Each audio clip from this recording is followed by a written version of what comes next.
This is the Water Quality Association podcast, promoting better water quality around the world.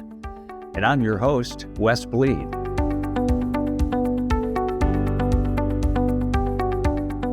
And that moment in my kitchen on a late summer evening was the very first time that I heard the mention of lead in the water. And when a pediatrician, when anybody in public health hears lead, there's no going back, there's only going forward because we know what it does to children.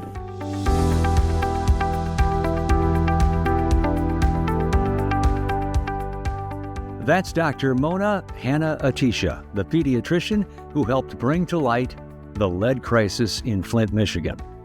And welcome to the weekly podcast from the Water Quality Association, the leading voice of the residential, commercial, and industrial water treatment community. Find us at WQA.org. If you're a first-time listener or viewer, welcome. We're glad you're here. If you've joined us before, welcome back. Be sure to subscribe to the podcast so you never miss a show. That's the magic of podcasting. And be sure to share the podcast with someone on your team. We also feature our podcasts on YouTube. Go to youtube.com/@WaterQualityAssociation videos so that you can both see and hear our guests. As we mark WQA's 50th anniversary, we're going to feature one of our more memorable podcasts from the past several years.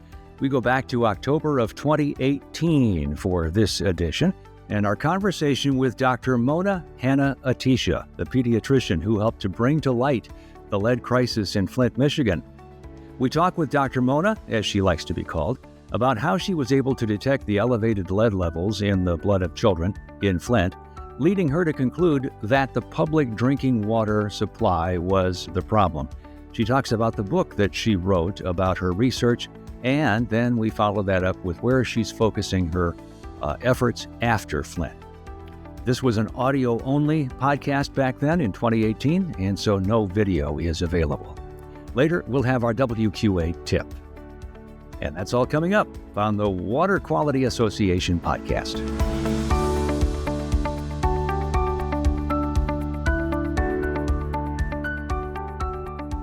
Well, Dr. Mona, nice to have you on the program. Thank you so much for joining us. It is great to be with you. You have written a book called What the Eyes Don't See, a story of crisis, resistance, and hope in an American city. And we're so pleased that you can talk a little bit about that, about your research into the Flint, Michigan crisis and how it all began. So let me just begin by, first of all, thanking you for your research and what you've done for the people of Flint. And then let me ask you to take us back 3 years when you went public with the information that you were able to bring out about the elevated blood levels in Flint children. How did that all take place? Yeah, so it was very much by serendipity. So I'm a pediatrician here in Flint. I spend my everyday taking care of, really privileged to take care of the children of Flint. And I also have a role as a medical educator. For about a year and a half, I had been hearing stories about the water, about bacteria and color and odor and different concerns that people would raise. Patients would come to clinic and their moms would ask, is it okay for me to bathe my baby in this water? You know, she gets a rash whenever she's in this water. I'm like, yeah, it's okay. You know, the state, everybody says it's okay. Moms would come in with their newborns on powdered formula and ask, is it okay that I mix my baby's formula with this tap water? And I would always respond, of course it's okay. This is America, the richest country in the history of the world. This is Michigan, and for those listeners out there, Michigan is literally in the middle of the Great Lakes, the largest source of fresh water in the world.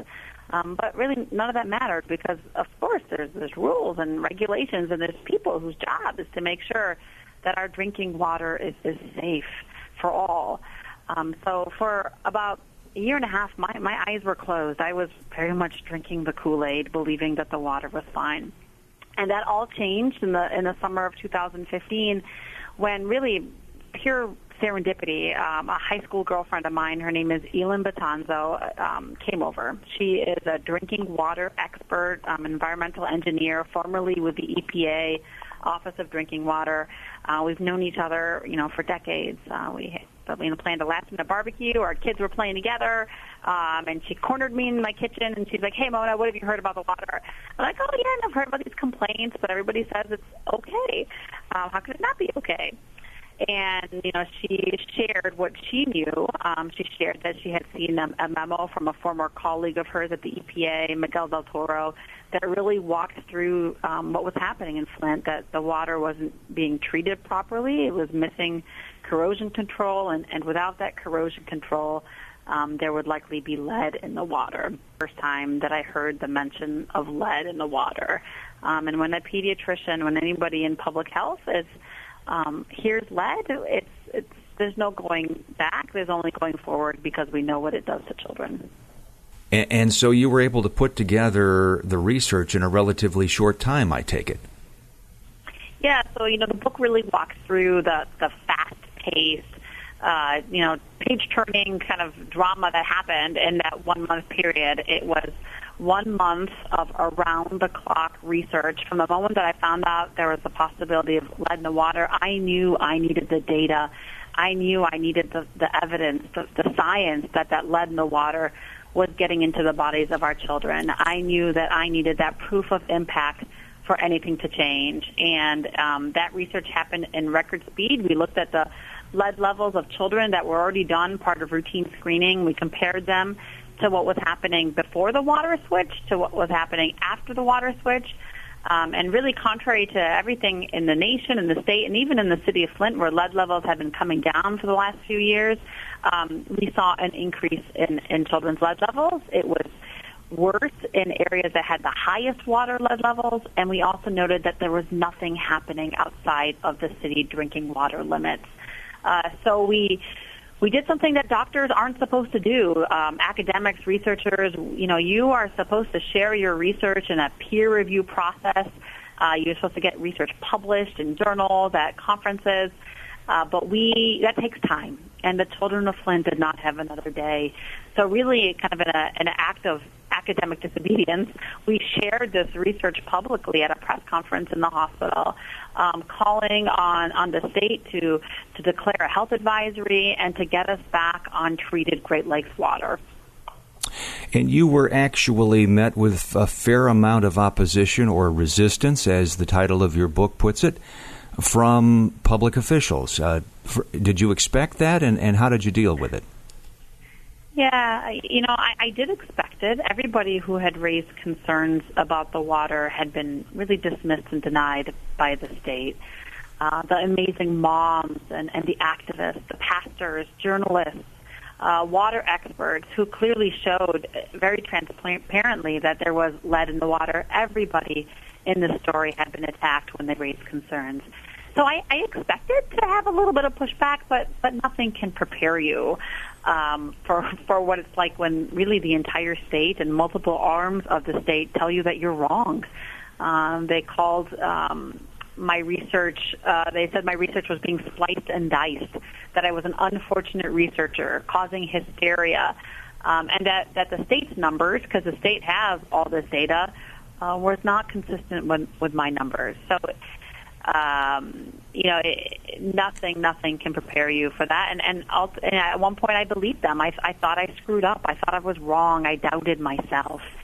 And, then I kind of woke up and I realized that every single data point, every fact in my research, every number was not just a number. It was a kid. It was a child.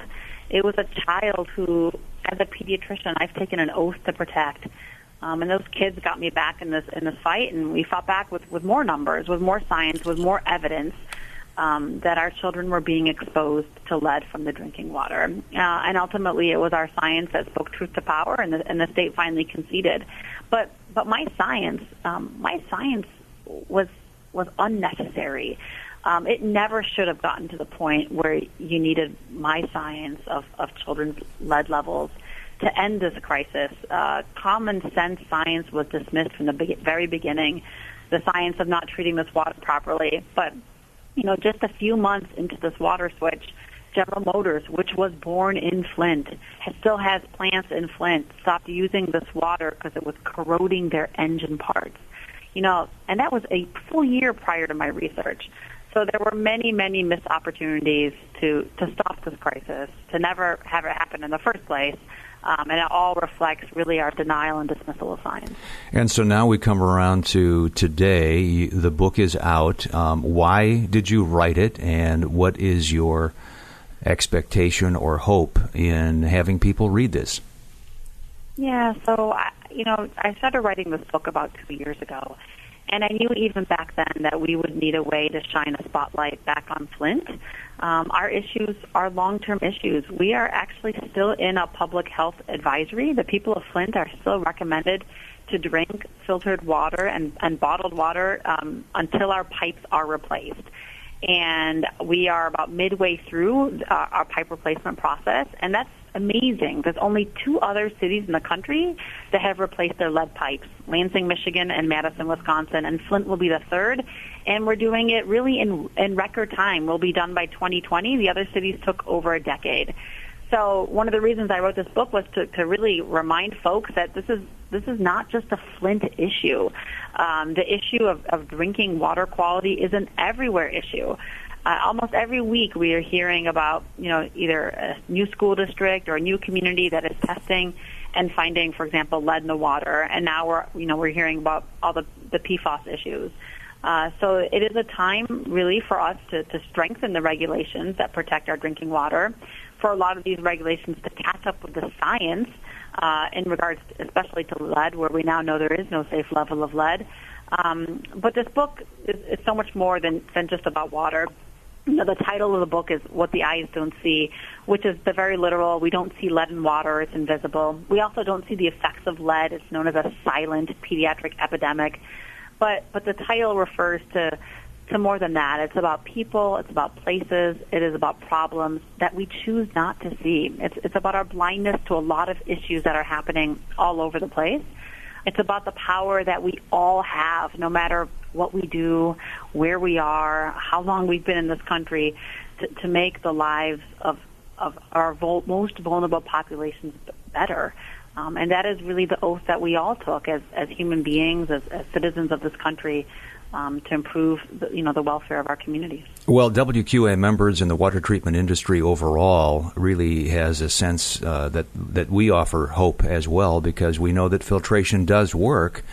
And, how do you think we can continue to have an impact in places like Flint? Absolutely. So, part of the lessons of this book and this story is the power of team. This book is not about me. This is a book about, a ragtag team that came together to fix an issue and to make, Flint a better place. And I think my best friend in this story was a water expert. Several best friends were water experts. And so often we live in our professional silos. As a pediatrician, I didn't think anybody cared about kids more than pediatricians. And I was proven wrong time and time again, because my best friends in the water industry took their duty seriously, and they knew that providing safe drinking water was also about protecting children and about caring for kids. So I think it's important for us to reach out to other disciplines and recognize that we have that common purpose. And your work and my work is the same. It's about public health, and it's providing a safe resource for our community.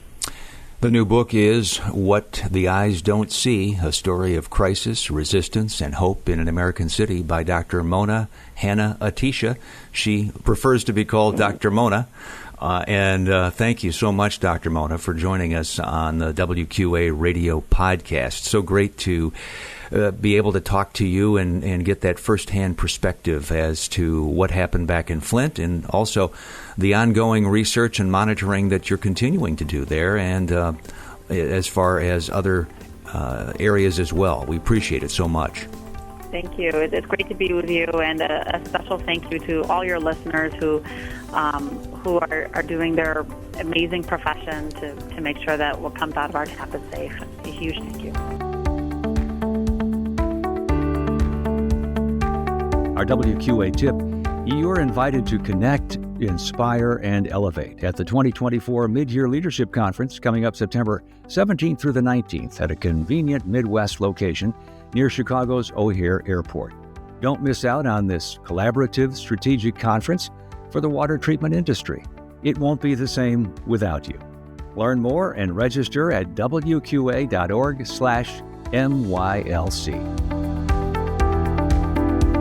Thanks for joining us for this episode of the Water Quality Association podcast, bringing you the latest insights and news from the association, our members, and outside experts to help you better serve your customer and grow your business.